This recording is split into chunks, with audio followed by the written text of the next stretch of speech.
iyo bibagewe nta nsengero nafungura nimwe n'ibyo dukora tubikora nyine byose kugira ngo abantu nayo insengero muri development muri ibi byose twavugaga intambara ziri ku isi na survival y'igihugu insengero zifitemo uruhare iki?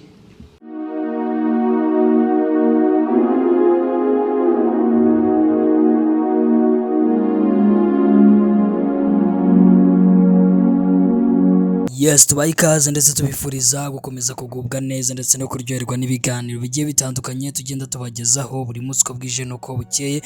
Gita nyawe Sike nyawe Lamberto and welcome to KC Kigali Connect, nkugira ngo ingenzi cyane kuba waresemo kujya ukurikira amakuru yacu ndetse n'ibiganiro bigiye bitandukanye tugenda tubagezaho buri munsi uko bwije nuko bukeye. Niba warakoze subscribe ni umuntu w'ingenzi, ariko niba nawe utayikora ikore none kugira ngo tujye tubana 5 kuri 5. Ushobora no kugira uruhare mu biganiro tukugezaho unyuze ku rubuga wa eshatu akadomo Kigali Connect akadomo.com cyangwa se ku mbuga nkoranyambaga zirimo Facebook, Instagram, LinkedIn, X, yahoze yitwa Twitter, hose ni Kigali Connect, ubundi tukabana 5 kuri 5. Hanyuma rero muri ya makuru tubagezaho buri munsi hari inkuru imwe irimo iracicikana cyane ku mbuga nkoranyambaga. Turavuga ati n'ubundi tumaze iminsi tubagezaho zimwe mu nkuru zivuga ku bijyanye n'isengero, update yagiye atandukanye. Ni inkuru yagarutsweho n'umukuru w'igihugu Perezida Nyakubahwa Paul Kagame ubwo yashimangiraga avuga ku bijyanye n'isengero, aho hari ijambo riri kugenda rihererekanywa cyane ku mbuga nkoranyambaga, aho n'ikinyamakuru Igihe cyanditse ati iyo bibanjye nta rusengero na rumwe nari gufungura. Ubwo ni Perezida Kagame ubwo yavugaga ku nsengero. Nibyo tugiye kuba twagarukaho, ni nyuma yuko ashize iminsi tubagezaho inkuru ivuga ko RGB yatangaje ko hari zimwe mu nsengero zirimo ziragenzurwa kugira ngo nazo zifungurwe nyuma y'izindi nyine zagiye zifungurirwa, ariko hakaba n'izindi zangiwe gufungurwa bitewe nuko hari ibyo zitari zuzuza. Yes, nibyo tugiye kuba twagarukaho. Anga rero icyizere cyo kuba zimwe mu nsengero n'ubundi zafungurwa kiracyari gito cyane ugereranyije cyangwa se ugendeye no ku bijyanye n'iyi nkuru tugiye kuba twakugezaho. Abenshi bavuga ati dutegereje ibijyanye n'ubuyobozi cyangwa se ibitekerezo by'ubuyobozi ku kijyanye no gufungura insengero, aho bamwe bari baratangiye kujya basengera mu rugo, abandi bagasengera ku yandi madini cyangwa se yakure bitewe nuko we byari kukorohera cyangwa se byakoroheraga. Nibyo tugiye kuba twagaruka ubundi tubashe kuba twabivugaho neza, ubashe kubamenya byinshi bigiye bitandukanye. Yes, hanyuma rero Perezida Paul Kagame yatangaje ko ari we ufata umwanzuro ku nsengero zitandukanye zafunzwe mu bihe byashize atakongera kuzifungura, ahubwo abantu bagashishikarizwa gukora kuko mu nsengero higanjemo ububandi cyane. Mwagiye mubibona ko hari abapasiteri n'ubundi bagiye bafungwa kubera ibijyanye no kuba bashinjwa kwambura abakristo babo.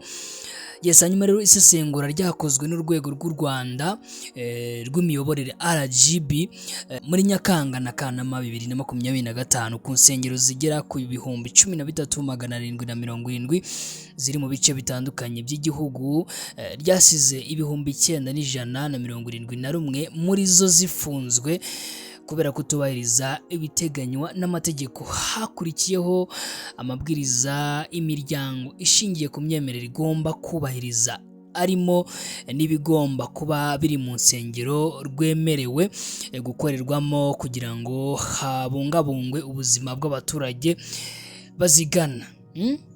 Yes, hanyuma rero mu biganiro abanyamadini bagira n'inzego za leta kenshi bagaragaza ko hari ibyo basabwa bujuje, bityo ababishinzwe bakwiriye kongera kujya gusuzuma bakabakomorera kongera gusenga. Mu kiganiro Perezida Paul Kagame yagiranye n'abanyamakuru kuri uyu wa 27 Ugushyingo 2025 yavuze ko atabona uruhare rw'insengero mu bijyanye n'imibereho y'igihugu. Ati iyo bibanjye nta nsengero nari gufungura, n'ibyo dukora tubikora kugira ngo abantu nyine, naho insengero mu iterambere muri byose twavugaga by'intambara ziri ku isi n'imibereho y'igihugu insengero zifitemo uruhare ki?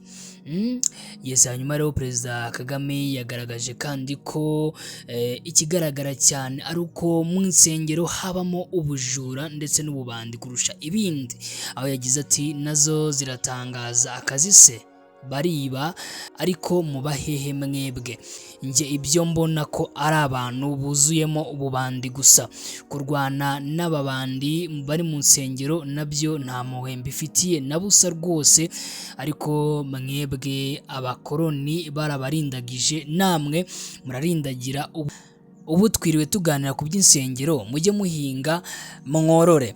Hanyuma rero mu bihe bya COVID-19 insengero zarafunzwe, abantu bose basengera mu ngo zabo, amadini akomeye yitabaza ibitangazamakuru birimo televiziyo ndetse na radiyo kugira ngo agere ku bayoboke babo mu buryo bworoshye, ahita anafunguza momo code kugira ngo abayoboke babo bashobore kubona uko batanga amafaranga y'ituro. Hanyuma Perezida Paul Kagame yavuze ko ibyerekeye gusenga abantu banabikorera kuri telefone, agize ati gusenga nushaka usengere kuri telefone, aho byaturutse ntuhazi, insengero zose ahantu ziri, ahubwo nuko dushaka gushyira ibintu mu kuri, ntabwo dushaka guhutaza abantu naho hafunzwe nke.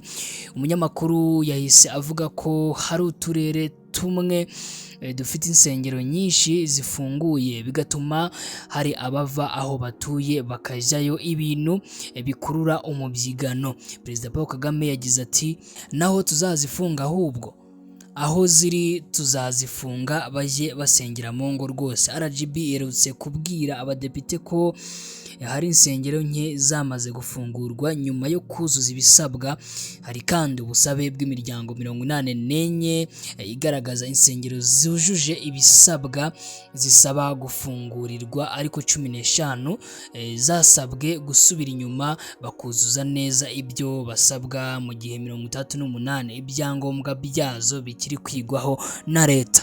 Hanyuma ikindi nyakubahwa Perezida wa Repubulika, ibirebana n'insengero, abanyirinsengero basabwe kugira ibyo bavugurura, barabivugurura bashyiramo amafaranga, nabyo bigiye gusaza zitarataha. Iyo bibagewe nta nsengero nafungura n'imwe, n'ibyo dukora tubikora nyine byose kugira ngo abantu nayo insengero muri development, muri ibi byose twavugaga by'izambara ziri ku isi na survival y'igihugu, insengero zifitemo uruhare iki?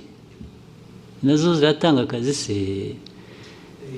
They are just cheating, abenshi they are just cheating, ariko mubahehe mwebwe. Njye ibyo mbona ko ari abantu huzuyemo ububandi gusa, kurwana n'ababandi bari mu churches nabyo nta mpuhwe mbifitiye na busa rwose. Ariko mwebwe abakoroni barabarindagije, namwe murarindagira. Ubu ibintu twirwe tuganira ibintu bya church, ibisengero, wagiye mujye guhinga mworore, mujye gusenga nushaka usengere kuri telefone. Yes. Ibyo churches aho byaturutse ntuhazi, churches ziri ahantu hose ziri, ahubwo ndetse buriya nuko dushaka gushyira ibintu mu kuri, ntitudashaka guhutaza abantu, tugira kwigisha, naho hafunzwe nke.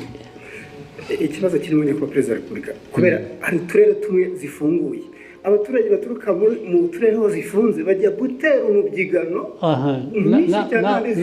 Naho tuzazifunge ahubwo. Yes, aho ziri ubwo tuzazifunga, bajye basengera mu rugo rwose. Iri senga abanyafurika mwara. Niba munyemera ikindi kibazo kimwe kirebana n'inyambo, ejo bundi mwagabiye Emir wa Katari inyambo, Albert Rudatsimburwa twahoze tuganira avuga ati birakwiye ko inyambo zishyirwa mu murage w'igihugu ku buryo buri official. Ibyo bintu mwese mubitekerezaho bizakorwa ryari? Muzabitekerezeho mwebwe. Muzabitekerezaho mubikore. Njye mfite inyambo ndazitunze, ndishimye. Uko muzazigenza migirire gute, ibyo birabareba. Yes, njye nzatunga ngabe nishime ko ari amateka yacu se